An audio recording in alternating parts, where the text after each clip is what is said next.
জুলাইয়ের গণহত্যাকারী খুনি শেখ হাসিনা, ওসমান হাদির হত্যাকারীরা সবাই ভারত তাদেরকে আশ্রয় দিয়েছে। ফলে ভারতের সাথে এই বিষয়গুলো নিয়ে আমাদের সরকার কি কথা বলেছে এটা মাননীয় স্পিকার আমরা জানতে চাই।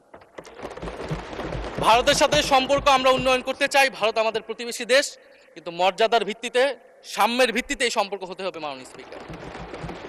ভারত শুধু আওয়ামী লীগের সাথে সম্পর্ক তৈরি করে এই দেশকে নিয়ন্ত্রণ করার চেষ্টা করছে, সেই দিনকে সে কবর রচনা করতে হবে মাননীয় স্পিকার। আমাকে একটু সময় বাড়িয়ে দিবেন।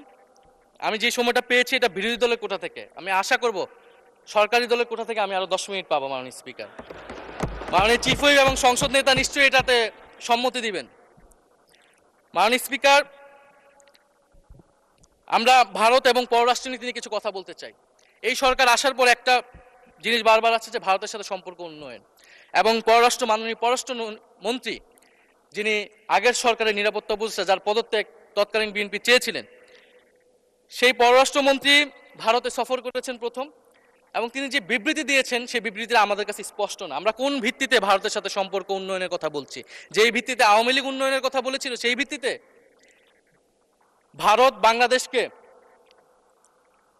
1971 সালের পর থেকে করদ রাজ্য পরিণত করার জন্য হেন চেষ্টা নেই যে করে নাই মাননীয় স্পিকার। সীমান্তে হত্যাকাণ্ড এখনো হচ্ছে, আমরা নদীর পানি হিস্সা পাচ্ছি না, এবং নতুন করে যেটা হচ্ছে যে বর্ডারে বাংলাদেশি বলে বিভিন্ন মানুষকে পুশ ইন করা হচ্ছে। 2025 সালে 2 মাসে 4000 মানুষকে বাংলাদেশে পুশ ইন করেছে ভারত, ইন্ডিয়ান এক্সপ্রেস অনুযায়ী। মাননীয় স্পিকার, এক ভয়ঙ্কর সংকট সামনের দিনে আমাদের দিকে কিন্তু আসতে যাচ্ছে। এবারে পশ্চিমবঙ্গের ইলেকশন হলো মাননীয় স্পিকার। নির্বাচনের কয়েকদিন আগে ভোটার তালিকা থেকে অন্তত 30 লক্ষ জীবিত ভোটারকে বাদ দেওয়া হয়েছে। এদের অধিকাংশ হচ্ছে মুসলিম এবং মতুয়া সম্প্রদায় মাননীয় স্পিকার। এবং এনআরসি তারা করেছে, বাংলাভাষী মুসলমানদেরকে তারা বাংলাদেশি বলে বিতাড়িত করছে এবং বাংলাদেশে পুশ ইন করার চেষ্টা করছে। এবং আমাদের যে ভারতের সাথে আগের সংকট রয়েছে, এবং গত 16 বছর যে ফ্যাসিজম ছিল, সেটাকে আঞ্চলিক এবং আন্তর্জাতিকভাবে আওয়ামী লীগকে স্পষ্টভাবে সমর্থন দিয়েছিল ভারত। এবং এখনো জুলাইয়ের গণহত্যাকারী খুনি শেখ হাসিনা, ওসমান হাদির হত্যাকারীরা সবাই ভারত তাদেরকে আশ্রয় দিয়েছে। ফলে ভারতের সাথে এই বিষয়গুলো নিয়ে আমাদের সরকার কি কথা বলেছে এটা মাননীয় স্পিকার আমরা জানতে চাই।